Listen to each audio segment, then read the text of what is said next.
Good to see you guys. Just came off the field in really fourth day of preparing for Miami, and we'll have another good practice tomorrow before we go and play on a later game on Saturday. So I think it's a good routine we have for the night games also. It gives our guys a chance to come in. We practice in the morning on Fridays, and then whether it's a away game or a home game, it gives them a chance to decompress a little bit from the week, get their head really focused in on the game, have some time together, some camaraderie between each other, and let the week of school and tests and all those things really decompress and refocus all of the energy back into playing the game. So I've been asked a couple times by whether it be my wife or friends or whatnot, why what do you like better about late games or early games? And I said, well, I don't. They're both the same. It doesn't matter. They said, well, you've played better in later games. I said, well, like I said the other day, it has nothing to do with one versus the other. And I said, well, maybe they do get a little more relaxed as they sit through the day and decompress a little bit from the week and have a chance to focus on the game. So, no, but we're excited to go down there. Excited to go down there and get on the field again. I told the team today, you can really, you can accept the identity that's been out there and that takes place from the previous game, or you can go out and project a different identity to others and to the teams that you play. And that's the choice that we have to make as a football team, individually first. And each person has to make that choice to go out and play the game the right way, play 4 quarters extremely hard. And I told him, I said, look, trying hard is nowhere close to the same thing as going out and competing. They're two totally different things. You try hard, you're using energy. That's all you're doing. And when you compete, there is no scoreboard. There is no thing you're playing up against other than how good you can play individually. And everybody makes that decision to do that, and collectively you'll be better. Because there's times in every game we've played this year that this team has proven to go out and compete at a level that's with anyone that's been across sidelines from us, right? But it hasn't been consistent, right?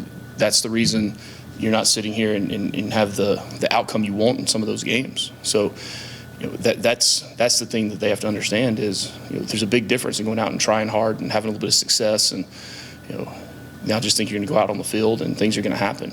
You've got to go out and compete every single play. You don't need to rally up together between the second quarter or the first quarter and the second quarter, or a fire and brimstone speech at halftime, or another rally up together between the third and the fourth. They've got to make the decision. We've got to make the decision. That starts with me, as I've said, of making sure that is the standard we want to play to, and that is the identity we want to have as a football team. So, to go out and take little pieces of a game. So we did this good here. None of that matters.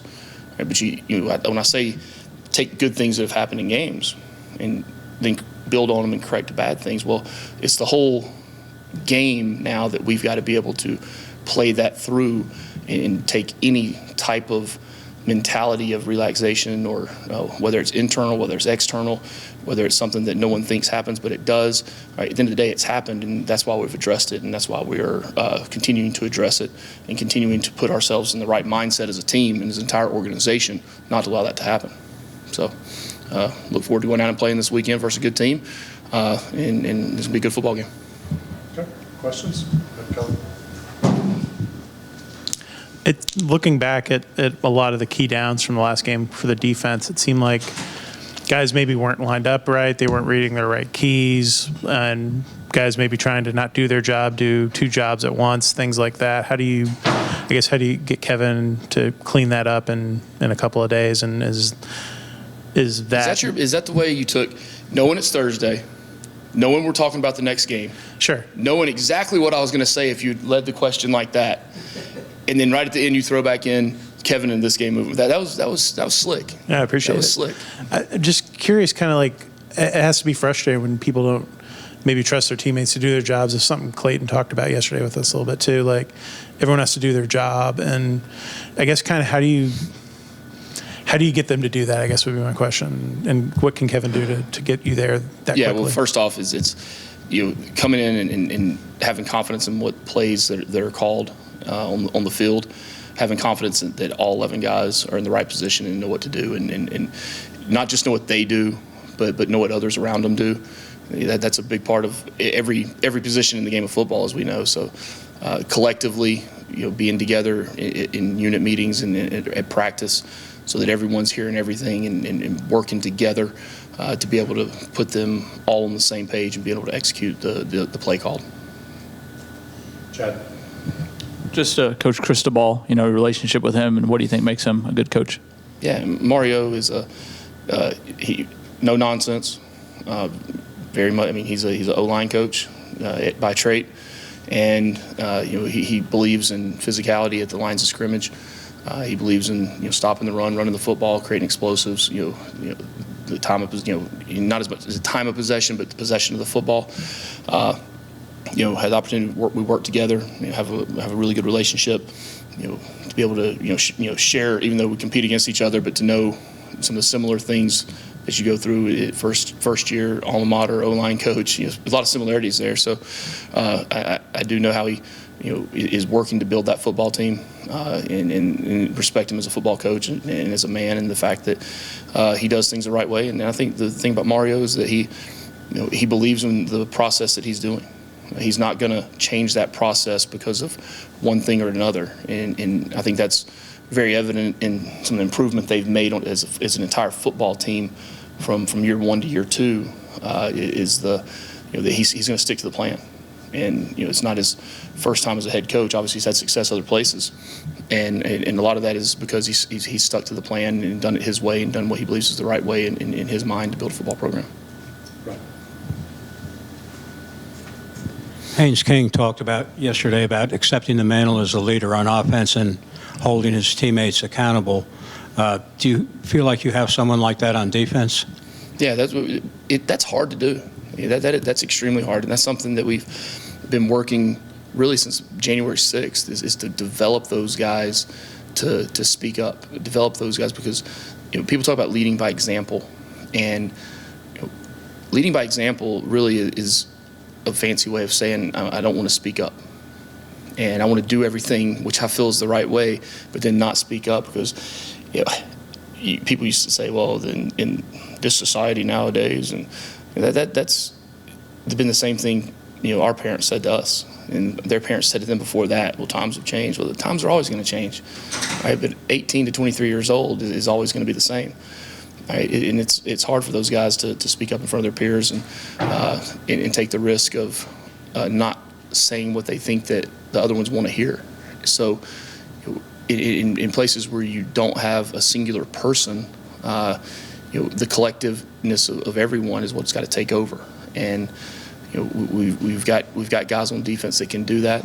Right? There's guys that will speak up. Right? But collectively is where we've got to continue to improve. And one thing I talked yesterday, right at the end of practice with the team, was it doesn't matter if there's a person that speaks up on defense or offense or special teams.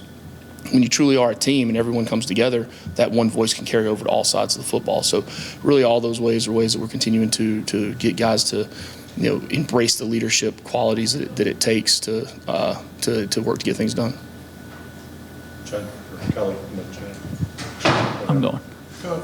With Jordan still being out, who are some other options on the right side of the offensive line along with Jakaya to maybe take Jordan's place? Yeah, Jakaya, we've for 2 weeks now, we've worked Corey on both sides. Corey has worked on the right side pretty much the entire time this week. Corey and Jakaya, both are guys, they played against Miami last year. And then another guy that's come around, I think I mentioned him last week, was Patrick Screws, who last week worked on the right side. Now he's working on the left side. So he's a guy that we're working to develop, and he's developing quickly in that regard. So.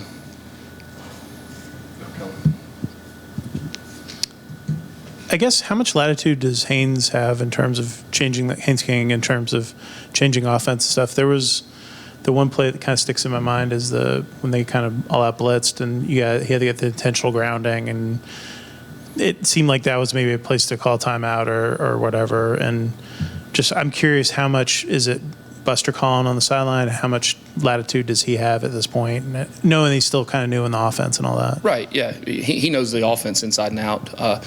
In that particular situation, when they come up and show a blitz zero look, when we have several, we have a lot of different mechanisms, I'll say, to be able to change plays at the line of scrimmage. Flip protection calls, one way to another way to take care of things. When you bring an all-out blitz like that, it also means that there's guys that are running, in the back end free. So they could all line up at the line of scrimmage and then all drop out as well. So you're not going to waste a timeout when it comes to that.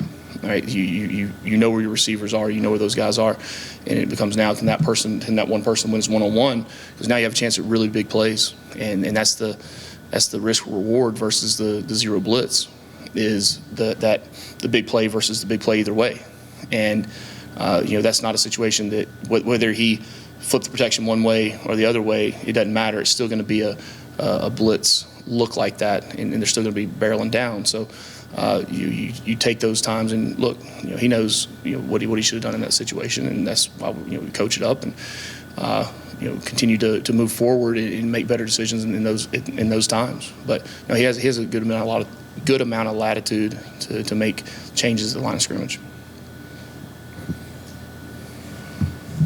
You talked last week about Dante Smith and coming back from his injury and wanting him to get used to the, contact and physicality.